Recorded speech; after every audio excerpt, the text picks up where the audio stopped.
नमस्कार शेतकरी बंधूंनो, आज आपण जाणून घेणार आहोत गुराळ व्यवसायाविषयीची माहिती। सांगली जिल्ह्यातील औदुंबर गावात राहणारे सुहास पाटील हे गुराळ व्यवसायातून महिन्याला 15 लाखाच्या आसपास उत्पन्न घेत आहेत। गुराळ व्यवसायाविषयी बोलताना ते म्हणतात की आधी मालकाचा गुळ निघतो आणि मगच गुराळ सुरू होतं। सुरुवातीच्या काळात गुराळ व्यवसाय करणं खूप कठीण होतं। सगळं उत्पन्न मिळून वर्षाकाठी 7-8 लाख रुपये मिळायचे। सुहास पाटील यांना वडिलोपार्जित 12 एकर शेती आहे, परंतु सुरुवातीच्या काळात या 12 एकर शेतीच्या जीवावर काय करावं हे त्यांना समजत नव्हतं।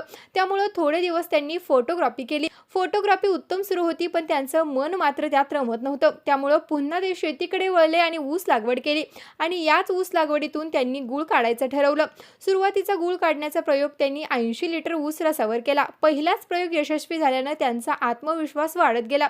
सध्या त्यांच्याकडे 300 लिटर रस मावेल एवढ्या क्षमतेची कढई आहे आणि याच कढईच्या माध्यमातून ते गूळ तयार करतात।